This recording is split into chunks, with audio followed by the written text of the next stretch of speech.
Hello everyone, welcome to my channel.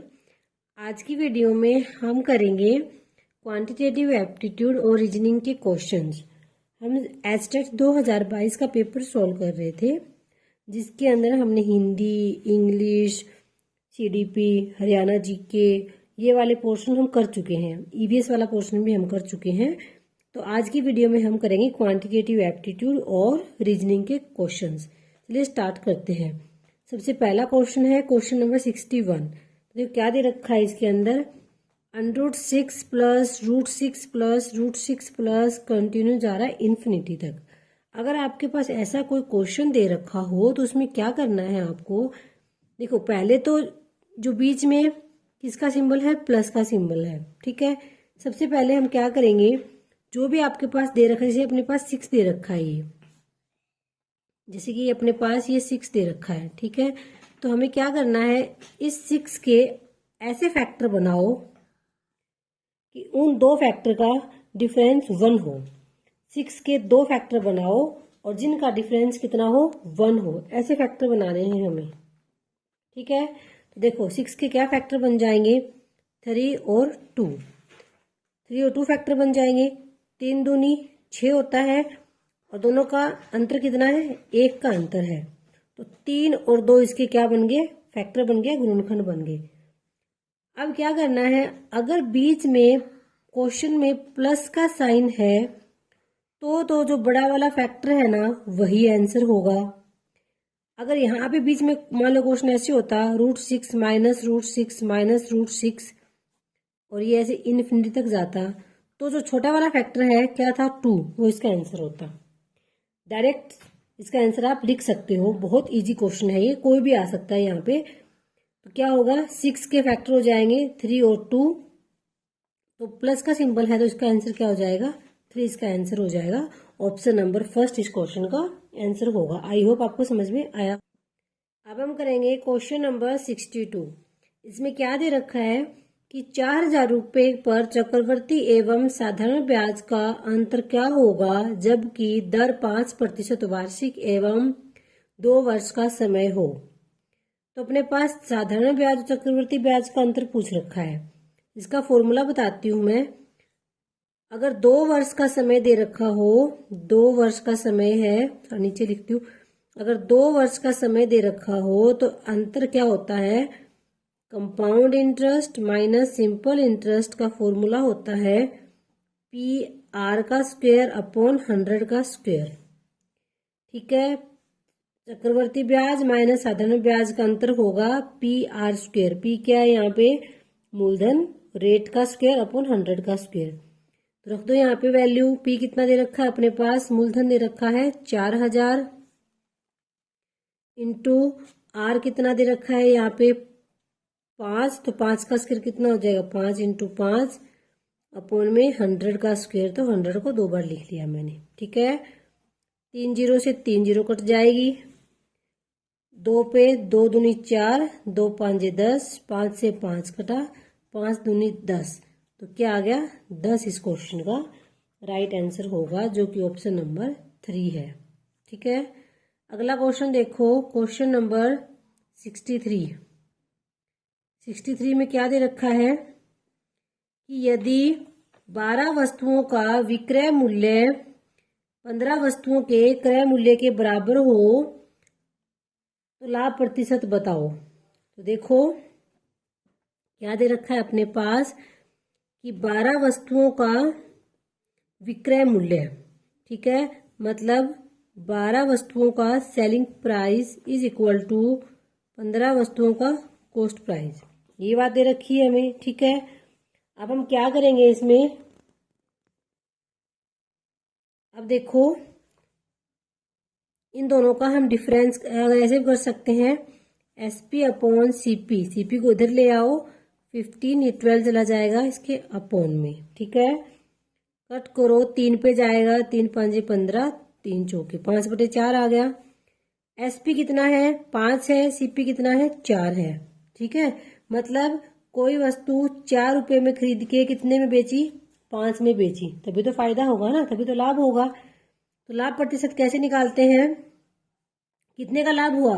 अगर 4 में खरीद कर 5 में बेच रहे हो कितने का लाभ होगा? 1 रुपए का। तो लाभ प्रतिशत कैसे निकालते हैं? लाभ, ठीक है, लाभ हो गया अपना 1 गुणा 100 अपॉन में क्या होता है? सीपी। हमेशा जिस रुपए में खरीदते हो कोई भी चीज वो नीचे आता है क्रय मूल्य। तो सीपी कितना है यहाँ पे? 4। ठीक है, आई होप आपको समझ में आया होगा लाभ प्रतिशत का फॉर्मूला। लाभ बटे सीपी इंटू 100। कट करो इसको, 4 पे कितने पे जाएगा ये? 25। तो क्या हो गया? 25% इसका लाभ हो जाएगा, जो कि ऑप्शन नंबर 2 है। आई होप ये भी आपको समझ में आया होगा।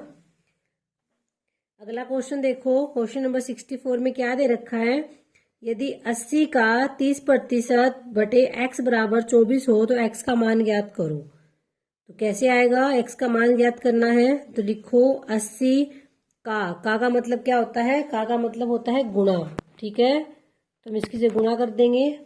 80 गुणा 30%। 30% को हटाओगे तो नीचे क्या आएगा? 100। और x दे रखा है बराबर किसके है? 24 के।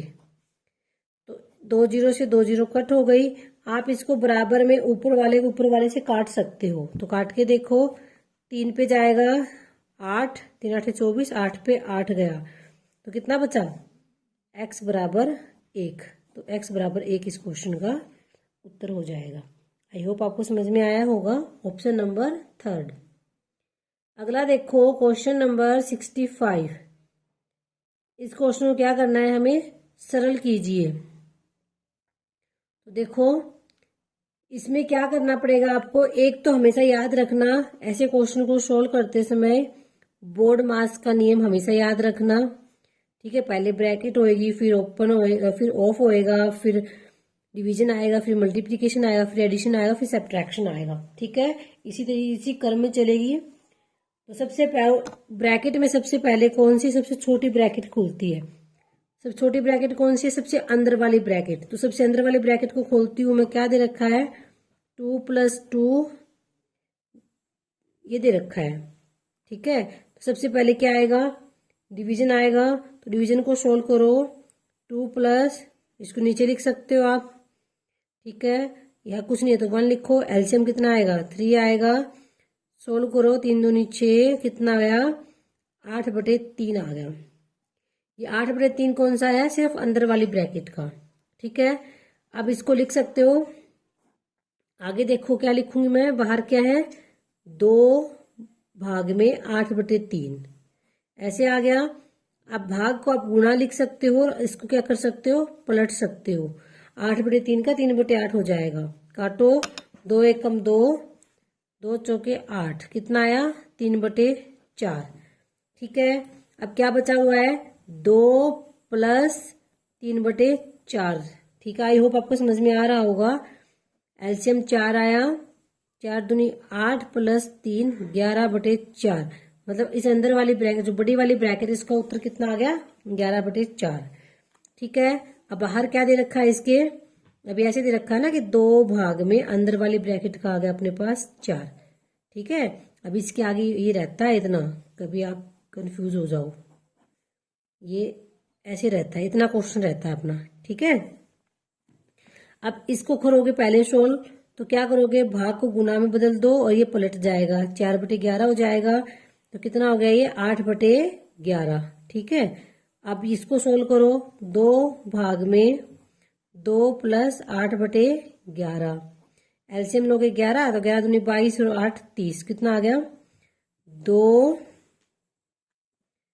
/ 30/11। ठीक है, अब डिवाइड को फिर सोल्व करोगे तो 2 गुणा 11/30 हो जाएगा।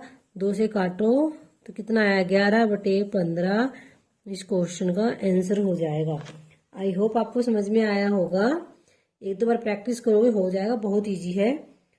ठीक है, तो ये ऐसे हमने इस क्वेश्चन को सोल्व किया। सबसे पहले अंदर वाली ब्रैकेट सोल्व की, फिर उससे बाहर वाली, फिर उससे बाहर वाली, ऐसे हमने इस क्वेश्चन को सोल्व किया है। अगला देखो क्वेश्चन नंबर 66। इसमें क्या है? असंगत को पहचानिए। लेख, कहानी, कविता और उपन्यास, कौन सा इसमें अलग लग रहा है आपको? तो देखो, सबसे पहले लेख होता है, लेख से स्टोरी बनती है, स्टोरी से क्या बनता है? नोवेल बनता है, मतलब उपन्यास बनता है। तो कविता क्या हो गया, इसमें अलग हो गया, तो ऑप्शन नंबर 3 इस क्वेश्चन का राइट आंसर होगा। ठीक है, अब देखते हैं क्वेश्चन नंबर 67। इसमें क्या है, एक कस्बे की जनसंख्या 5% वार्षिक दर से बढ़ती है। यदि कस्बे की वर्तमान जनसंख्या 4410 हो तो 2 वर्ष पहले बताओ इसकी जनसंख्या क्या थी। ये कह रहा है कि हर साल 5% जनसंख्या बढ़ रही है। ठीक है, तो बताओ कि 2 साल पहले क्या थी। ठीक है, फिलहाल की जनसंख्या दे रखी है, तो इसका फॉर्मूला लिखना है आपको कि देखो जो जनसंख्या है, एक्स ले लिया हमने 2 साल पहले की जनसंख्या, मानो 2 साल पहले एक्स जनसंख्या थी, कितना बढ़ रही है 5%, तो 100 में 5 जोड़ो कितना हो गया 105। ठीक है, अगर 2 बार बढ़ रही है तो इसको कितनी बार लिखोगे आप, 2 बार लिखोगे। अगर 3 वर्ष की है तो 3 बार लिखते हैं, 2 वर्ष की थी। ठीक है, बराबर कितना हो गई 4410। इस फॉर्मूला को याद रखना है। ठीक है, अब इसको कट करो, मैंने बताया था सामने बराबर वाले को कट कर सकते हो ऊपर वाले को ऊपर वाले से। तो पहले इसको कट करो, 5 पे 5 दूनी 10, 5 एकम 5, 5 दूनी 10 0, 5 दूनी 10, 5 एकम 5, 5 दूनी 10 0। 21 को यहाँ से कट करोगे, 21 दूनी 42, 21 एकम 21 0, 21 से कट करोगे। ठीक है, अब ये सारा इधर जाएगा, x यहाँ रहेगा, तो 10 गुना 20 गुना 20 कितना हो गया, 2 दूनी 4 और 3, x कितना हो गया 4000। 2 साल पहले 4000 थी, जो अब बढ़ के 4410 हो गई, तो 4000 इसका राइट आंसर होगा, जो कि ऑप्शन नंबर 3 है। अगला क्वेश्चन देखो, क्वेश्चन नंबर 68। ये रीजनिंग का क्वेश्चन आ गया। निम्नलिखित वर्ग श्रेणी का अगला पद ज्ञात कीजिए। तो हमें अगला पद बताना है कि क्या होगा। KTE दे रखा है, SBM दे रखा है, फिर AJU है, फिर है IRC। अगला बताओ। देखो K से S कैसे बना, K होता है 11वें नंबर पे, S होता है 19वें नंबर पे। अगर हम K में 8 जोड़ दें कितना बन जाएगा, S बन जाएगा। उसी टाइप से इस S में फिर मैंने 8 जोड़ दिया, देखो S के बाद क्या होगा, STUVWXYZ, ये तो साथ ही हुए ना, और Z के बाद फिर दोबारा A। ठीक है, ऐसे ही A में फिर मैंने 8 जोड़ दिया, तो मेरा क्या बन गया, I बन गया। अब I में फिर मैं 8 जोड़ूंगी, I में 8 जोड़ो, I के बाद क्या होता है JKLMNOPQ, क्या आएगा यहाँ पे Q आना चाहिए, जो कि अपने पास सभी ऑप्शन में दे रखा है। ठीक है, उसी टाइप से इसको भी देखो, T में फिर 8 जोड़ो B बन जाएगा। ठीक है, फिर B में फिर 8 जोड़ो J बन जाएगा, J में फिर 8 जोड़ो R बन जाएगा, R में फिर क्या जोड़ना है 8 फिर जोड़ना है हमें, तो R में 8 जोड़ो। R के बाद क्या होता है STUVWXYZ, क्या आएगा Z आएगा, तो Q था, Q के बाद क्या आना चाहिए Z। Z कितने, तीनों चारों ऑप्शन में फिर Z दे रखा है, तो लास्ट वाला फिर हमें सोल्व करना पड़ेगा। E में फिर हमने 8 जोड़ा M बना, M में फिर हमने 8 जोड़ा U बना, U में फिर मैंने 8 ऐड किया C बना, C में फिर आप 8 ऐड करके देखो, C के बाद क्या होता है DEFGHIJKL। ठीक है, तो यही आना चाहिए अपने पास। ऑप्शन नंबर कौन सा हो जाएगा इसका, आई थिंक मैं गलत कर गई, EFGHI, हाँ गलत कर गई, ABCD गलत लिख दी मैंने यहाँ पे। C के बाद क्या आएगा DEFGHIJK, के आएगा। ठीक, के तक आएगा अपने पास, तो कौन सा है के, ये आना चाहिए। ये कौन से में आ रहा है, ऑप्शन नंबर 4 में आ रहा है, तो ऑप्शन नंबर 4 अपना क्वेश्चन का राइट आंसर हो जाएगा। अगला देखो क्वेश्चन नंबर 69। इसमें क्या दे रखा है कि इस श्रेणी का अगला पद क्या होगा। ये भी रीजनिंग का क्वेश्चन है। सबसे पहले क्या है अपने पास 4, 4 के बाद 10, 10 के बाद 23, 23 के बाद क्या बना 50, 50 के बाद 105। देखो 4 दूनी 8, 8 में मैंने 2 जोड़ा, कितना आ गया 10। 10 दूनी 20, 20 में मैंने कितना जोड़ा 3 जोड़ा, ठीक है। 23 दूनी 46, 46 में कितना जोड़ा मैंने 4 जोड़ा। मतलब 2 से गुणा कर रहे हो, एक एक फालतू जोड़ रहे हो। यहाँ पे तो मैंने 2 ऐड किया था, 4 दूनी 8 प्लस 2, यहाँ पे मैंने 10 दूनी 20 प्लस 3 किया था, यहाँ पे मैंने 23 दूनी 46 प्लस 4 किया था। उसी टाइप से यहाँ पे मैंने 50 दूनी 100 प्लस में 5 किया। अब कितना करोगे 105 दूनी प्लस 6 करोगे। 105 को 2 से करो कितना हो जाएगा 210 प्लस 6 कितना हो गया 216 होना चाहिए। 216 कौन सा आ रहा है, ऑप्शन नंबर सेकंड इस क्वेश्चन का राइट आंसर होगा। अगला देखो क्वेश्चन नंबर 70।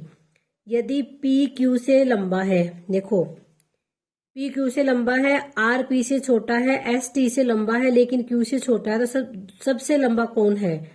देखो पी लंबा है किससे, क्यू से, सबसे लंबा पूछ रखा है, ठीक है। आर पी से छोटा है, आर है वो पी से छोटा है, तो उसको लिखने की जरूरत ही नहीं है, सबसे लंबा पूछ रखा, तो पी से छोटा ही है ना, ठीक है, नहीं लिखेंगे। एस है वो टी से लंबा है लेकिन क्यू से छोटा है। अब क्यू से छोटा ही हो गया तो पी से भी छोटा हो गया, उसको मत लिखो। सबसे लंबा कौन है, तो कौन हुआ सबसे लंबा, पी हुआ।